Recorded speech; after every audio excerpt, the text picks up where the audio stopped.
the church of God. Wọ́n ti ẹ̀rí wa gẹ́gẹ́ bí ohun èlò tí ó dára nínú ìjọ Ọlọ́run. I also thank our father, Mo dúpẹ́ lọ́wọ́ àwọn bàbá wa, President Elder Fanny Mufu, bàbá wa tí a ti dárúkọ, my husband, tí wọ́n jẹ́ ọkọ àwọn màmá wa, the love of my life. tí ó jẹ́ olùfẹ́ ayé wọn. Without you, Láìsí àwọn, I cannot stand before the church of wọn God. kò lè dúró níwájú ìjọ Ọlọ́run lónìí. I thank you for the honor.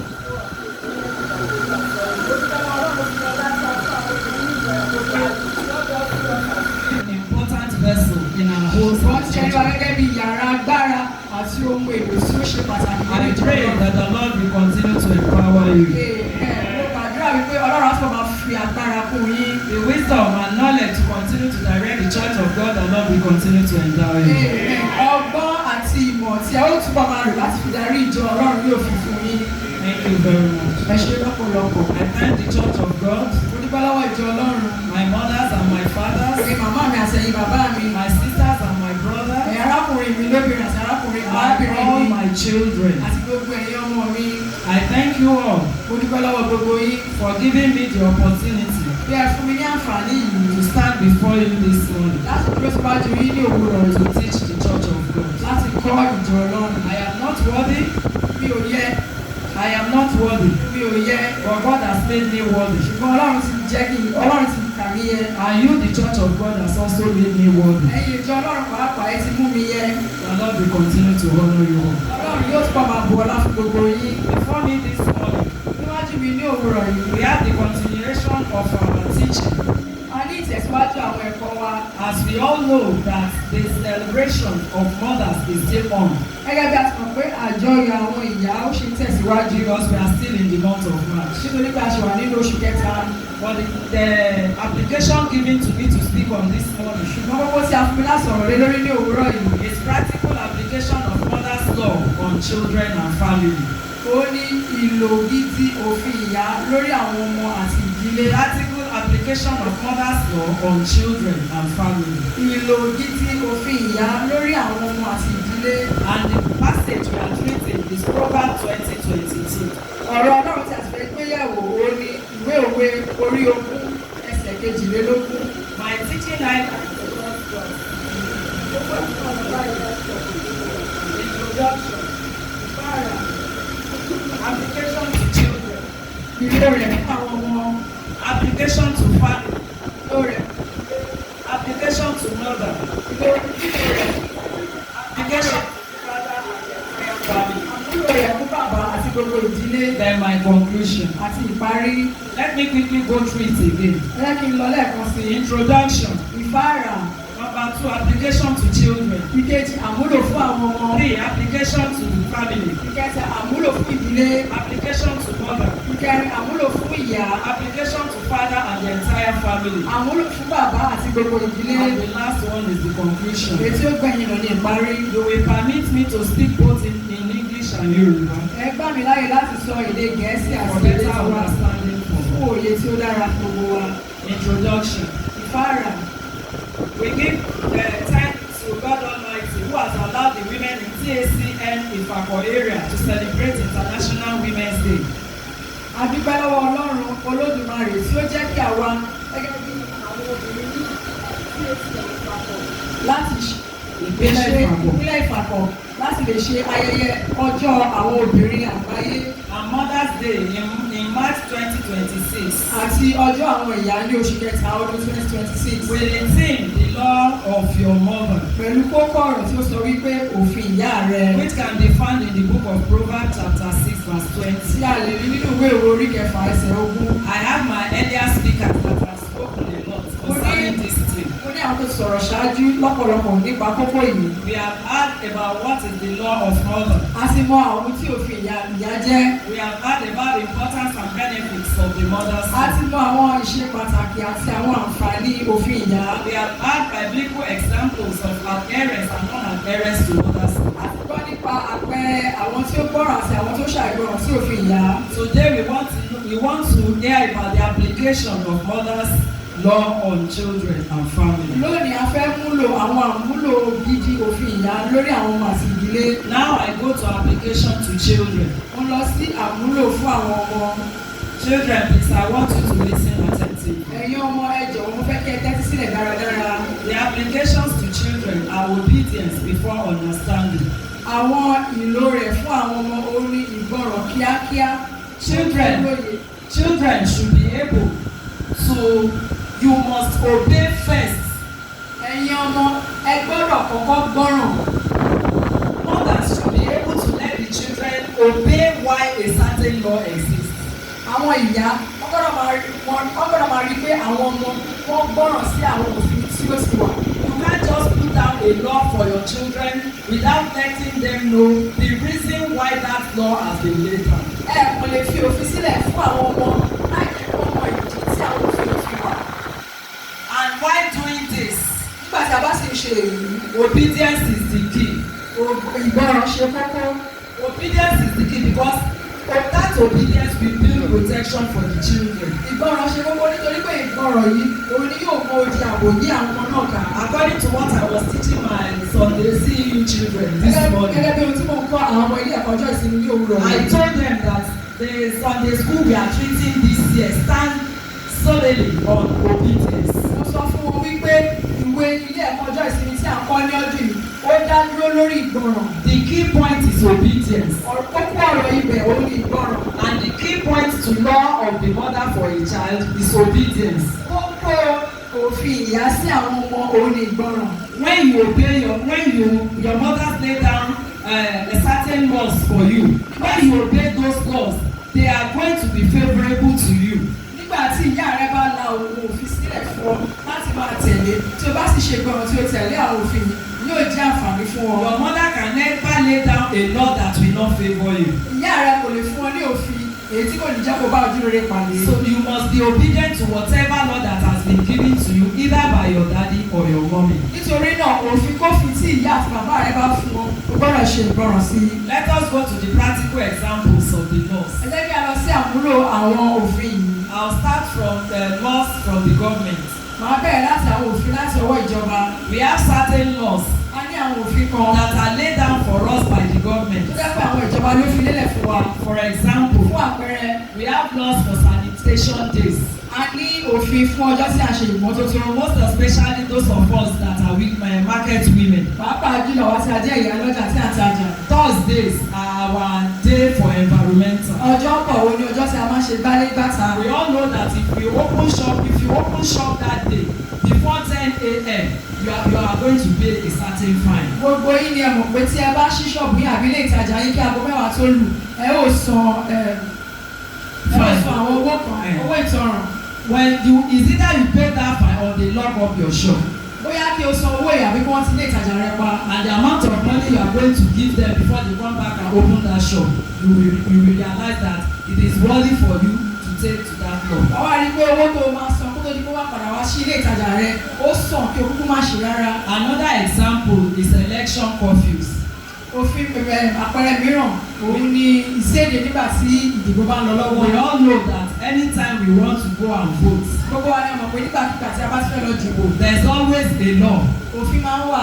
Stay at home. Ẹ jókòó sílé. Don't go out. Má jáde. The only opportunity you have to go out is to go and vote. Àǹfààní kan ṣoṣo tí o ní láti jáde o ní láti lọ dìbò. And this requires a certain time. Eléyìí sì ló ní àwọn àkókò tí ó wà fún. It is either maybe from 7 to 3 or Bóyá láti 6 aago to méje 3. àárọ̀ títí di aago mẹ́ta àbí aago mẹ́fà. That is the government law. Òfin ti àwọn ìjọba nìyí. This tells us that laws reflect everywhere. Eléyìí sọ fún wa wípé òfin wà níbi gbogbo. Another law Òfin that I mìíràn will mention, tí wọ́n dárúkọ guiding friendships, gbígba ìwà guiding our children through their friends. láti máa tọ́ àwọn ọmọ wa nípasẹ̀ àwọn ọ̀rẹ́ wọn. Yes, you know the type of people your children move with. Wọ́n á mọ irú àwọn ọ̀rẹ́ tí àwọn ọmọ rẹ̀ ń bá rìn. You know the type of friends your children have. Wọ́n á mọ irú àwọn ọ̀rẹ́ tí wọ́n ní. You have the right as a mother to put down a certain law for your O children. ní ẹ̀tọ́ gẹ́gẹ́ bí ìyá láti fi àwọn òfin kan lẹ̀ fún àwọn ọmọ rẹ̀. If you see any of their friends that you are not comfortable with, Tó bá rí kan lára àwọn ọ̀rẹ́ wọn tó jẹ́ pé kò bá ọ lára mu òní tàlọ́rùn pẹ̀lú you rẹ̀. can tell such child that this person, I don't like you working with him or her. O lè sọ fún ọmọ bẹ́ẹ̀ pé ẹni báyìí mi ò fẹ́ ìbáṣepọ̀ yín. But you must have a certain reason for saying Wọ́n that. gbọ́dọ̀ ní ìdí tí o fi sọ èyí.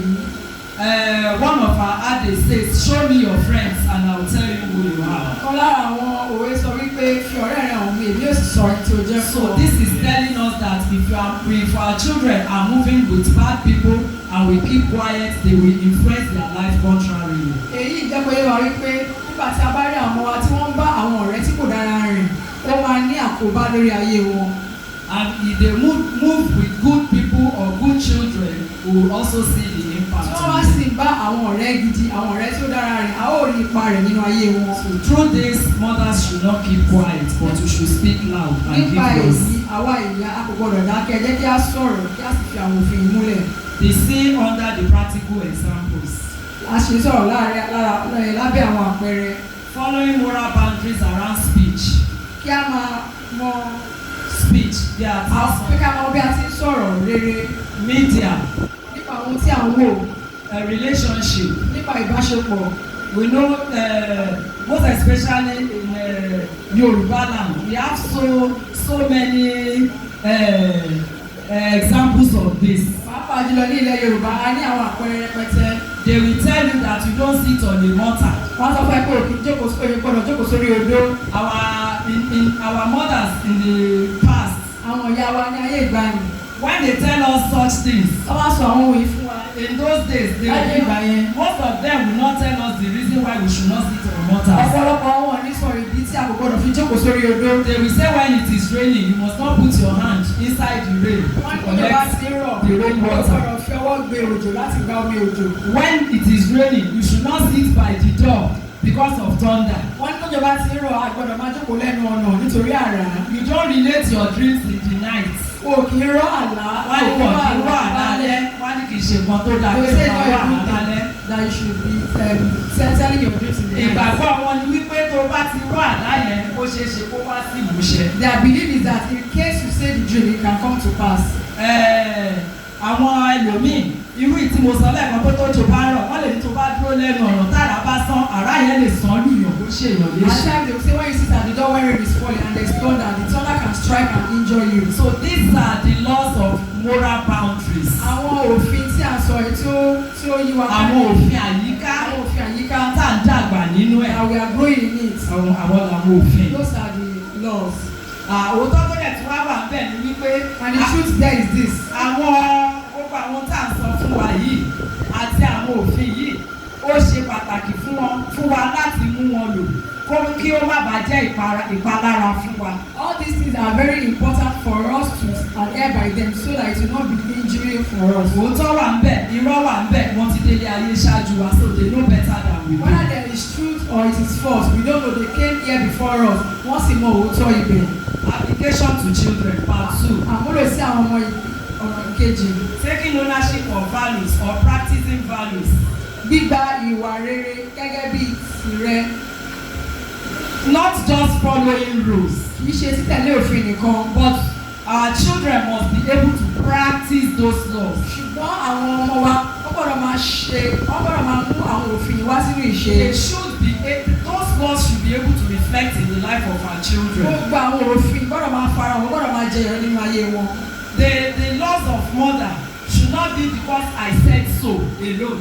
Àwọn òfin ìyá gbọ́dọ̀ máa jẹ́ pé nítorí pé mo kàn ti sọ bẹ́ẹ̀ nìkan. But we should let the children know that this is who we are. Ṣùgbọ́n ká jẹ́ kí àwọn ọmọ yìí mọ̀ pé ohun gbọmọ tí àwa jẹ́ ni èyí. Èyí ni pé nínú ẹbí wa, nínú ìdílé wa, Meaning like our family. a mọ̀ wá fún ohun rere. We know us for good things. A mọ̀ wá fún pípa orúkọ ẹbí mọ́.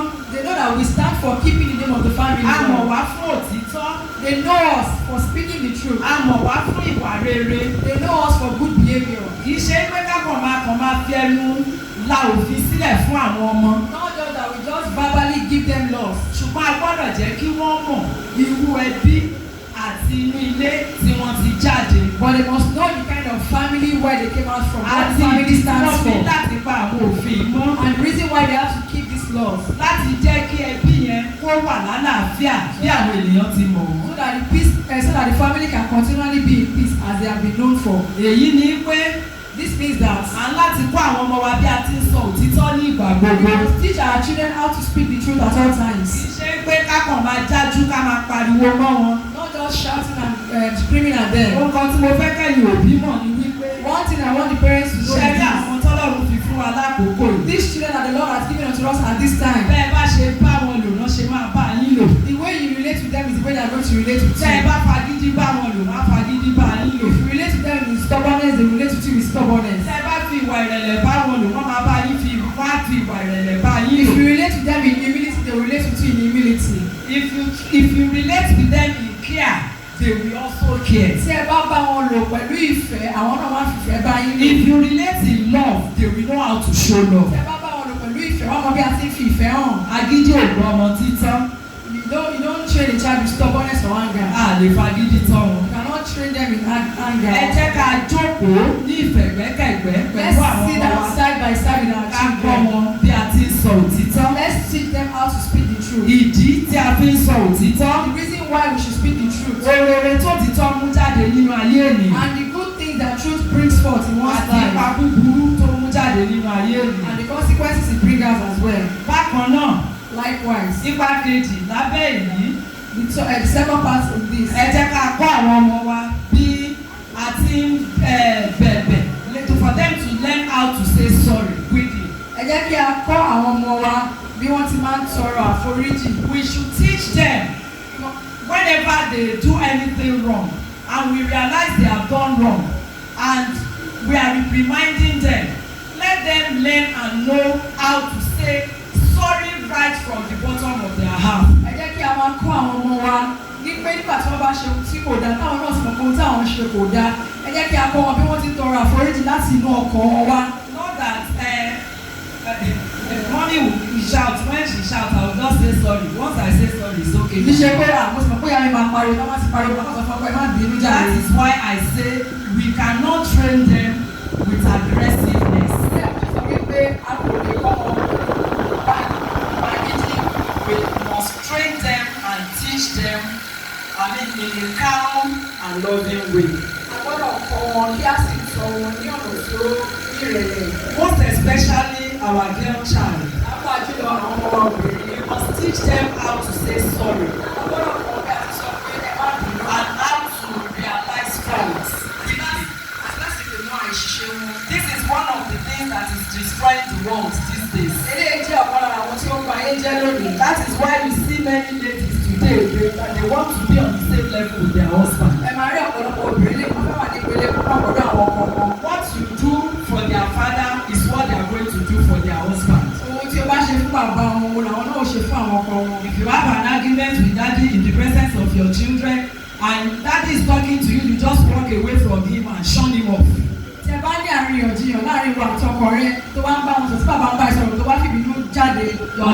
your daughter will do the same thing because she will think you are doing the right thing. Ọmọ rẹ yóò ṣe bákan náà torí báyọ̀ kò ní tó dára ló ń ṣe. when her husband talks to her that your reaction will reflect in her mind. Nígbà tí ọmọ tirẹ̀ náà bá ń bá a sọ̀rọ̀, ìwà rẹ nígbà yẹn á máa jẹ and nípa ayé she rẹ̀. have it in mind that is how daddy used to do to mommy. Àwa ní nínú ọkọ̀ rẹ pé àṣìbí bàbá ṣe máa ṣe sí bàbá ìyá mi náà nìyẹn. if it is not right my mommy will not do it. Tí ò bá dára ìyá mi ò ní ṣe é. so it's good for me if I do it to my Ó husband. dára tẹ́mi náà bá ṣe fún ọkọ mi. those are the things we do to destroy our children. Àwọn ohun tí à ń ṣe láti bà ayé àwọn ọmọ wa jẹ́. when we are teaching them when we are giving laws let us be practical about it. Nígbà tí a bá fún ọ ní òfin, ẹ jẹ́ ká náà fúnra ká máa mú àwọn òfin yìí lò. let us practice what we are telling Ẹ them ká máa ṣe àwọn ohun tí à ń sọ in order to shape their life very well. láti lè mú ayé wọn dáradára. we must be able to teach our children how to show kindness consistently.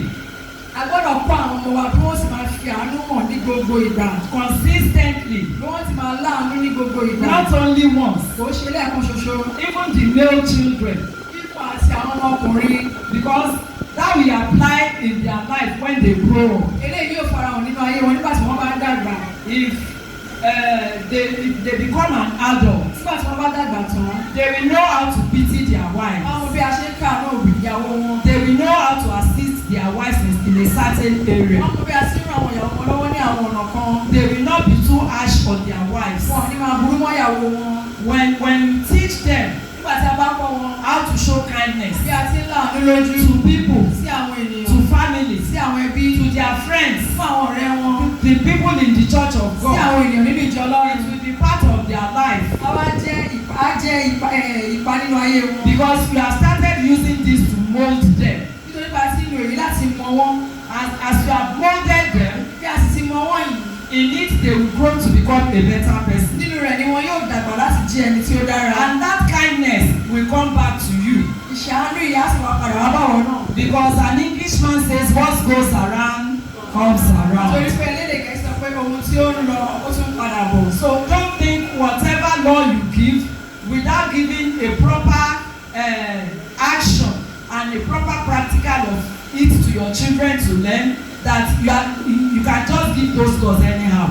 Màá rò pé àwọn òfin kọkànlé fún wọn láwọn òfin láì ṣe pé àwọn òfin yẹn fún ara wọn gan ìgbọ́gbọ́ fún ara rẹ òun wá sí ìṣe. Those things are coming back to you. Gbogbo àwọn yóò ṣe padà bọ̀ lọ́dọ̀ rẹ. Don't tell your child to learn how to say the truth. Tó bá kọ́ ọmọ rẹ kó kọ́ bí a ti sọ òtítọ́. They will continue to lie to you. A máa parọ́ fún ẹni. You will never know the type of child you have. O ò ní mọ ọ̀rọ̀ ọmọ tí o ní. If you don't tell them to learn how to apologize. Tí o bá sọ fún wọn kọ́kọ́ bí a ti tọrọ If àforíjì. they wrong you, they will not apologize. Àwọn bá ṣe ẹ̀wọ̀n ní tọrọ àforíjì. Even if they apologize, it will not come from their Wọ́n bá mind. ti ẹ̀tọ́ àforíjì kan kò ní wá láti fún ọkọ If you wọn. don't train them or give them the laws and show it in action to let them know how to show kindness. Tí o bá kọ́ wọn ní òfin yìí, kí a kọ́ wọn bí a ti ń káàánú. At your old age, Nígbà tí wọn náà bá darúgbó they tán, won't have pity on wọn you. tẹ̀ ní ṣàánú ẹ. That is why tẹ́ máa ráwọn ọmọ kan ní ìsìn wá ní ọ̀dájú ọmọ ni. Lálá you see some children dey say they Ó are ti dájú jù. that is too wicked. Kò tí ẹ̀ mọ̀ bóyá ìyá ẹ̀ jẹun. Does that even maybe the mother Kò is tí ẹ̀ mọ̀ bóyá bàbá ẹ̀ or exist. the father exists? Don't let us blame these children. Báyà kí á bá àwọn ọmọ yìí wí. How were they trained? Báwo ni a ti kọ́ wọn? What are those actions shown by the mother Àwọn ìṣe wo ni àwọn ìyá náà ṣe? that forms the life of these Èyí children? tí ó mú ayé àwọn ọmọ yìí. These children, Àwọn ọmọ yìí. they right from when they are young, Láti gbà tí wọ́n ti wà ní kékeré. we should be able to build the foundation of their A gbọ́dọ̀ lives. fi ìpìlẹ̀ ayé wọn lélẹ̀ dáadáa. Whatever we build on them is what we grow. Ohunkóhun tí a bá ń mọlé ayé wọn, òní wọn yóò dàgbà And it pẹ̀lú. will be an advantage for us as parents. A sì jẹ́ àǹfààní fún wa gẹ́gẹ́ bí òbí. Another point here Kókó mìíràn is how to pray without being forced. láti máa gbàdúrà láì ṣe pé à ń fipá mú Láì wọn. fipá mú wọn. And láti kọ́ àwọn ọmọ wa bí a ti ń gbàdúrà láì fipá mú wọn. We must train our children how to pray without force. Let them know how to pray Ẹ jẹ́ kí a kọ́ ọmọ bí wọ́n ti ń gbàdúrà right from their tender age. láti kékeré wọn. Even if it is only God I thank you. Bí wọ́n ti yẹ pé Olúwa mo dúpẹ́. Let us start from that. Ẹ jẹ́ kí a bẹ̀rẹ̀ láti èyí. I used to tell my CEU Mo children máa ń sọ fún àwọn ọmọ ẹgbẹ́ ilé that ẹ̀kọ́ you jẹ́ sí. don't need to go on your knees before you pray. Pé kò dìgbà tí o bá tó kúnlẹ̀ kí o tó gbàdúrà. When you wake up in the Tó morning, bá jíjí ní òwúrọ̀ kùtùkùtù. even before you start morning prayer with your parents, O ṣe àtọ́bẹ̀rẹ̀ àdúrà pẹ̀lú àwọn òbí rẹ̀. immediately you hear mommy telling you, hey, Michael, stand up, hey, Rachel, stand up, it's morning already. Nígbà tó bá ti gbọ́ pé àdìde ẹ̀dìde ilẹ̀ ti mọ́. Right in your heart, Nínú ọkàn rẹ, tell God, sọ fún Ọlọ́run. God, I thank you for another beautiful Olúwa mo day. dúpẹ́ fún ọjọ́ mìíràn tí ó dára. In Jesus' name I pray. Lórúkọ Jésù ló gbàdúrà. That's what I used to tell Mo them. ti máa ń sọ fún ọ nìyí. When you are going to school, Nígbà tó bá lọ sílé ìwé, by that time you are carrying your bag, nígbà tó ń gbé báàgì rẹ yìí, tell God, sọ fún Ọlọ́run. I'm on my way to school, Mo Lord. lọ sí ilé ìwé Olúwa. Protect me and preserve me. Máa mímọ́ kí o sì dá mi Take sí. care of me. Tọ́jú mi. Don't let any evil befall Má me. jẹ́ kí ohun ibi kankan ṣẹlẹ̀ sí mi. Those are words of prayer. Àwọn ọ̀rọ̀ àdúrà rèé. God is hearing. Ọlọ́run ń gbọ́. I used to tell them, Mo máa ń sọ fún wọn. when mommy send you to go and buy something, Nígbà tí ìyá rẹ bá rán kó lọ ra nǹkan wá. instead of using your leg to kick stone and Kí basket, wọ́n máa fẹsẹ̀ rẹ gbá òkúta lójú ọ̀nà. when you are going on your Bí o way, ti lọ lọ́nà yẹn. God shape my life. Olúwa mú ayé mi. Let me live for your glory. Jẹ́ kí n gbé fún ògo rẹ. Let my ambition come to Jẹ́ fulfillment. kí àwọn ohun tí mo fojú sùn jẹ́ kó wá sí ìmúṣẹ. God is hearing them. Ọlọ́run ń gbọ́. Even in the toilets, Nínú yàrá ìgbọ̀nsẹ̀. talk to God when you are doing that your poo. Bá Ọlọ́run sọ̀rọ̀ nígbà tí o bá ń ṣe lọ́wọ́. Hearing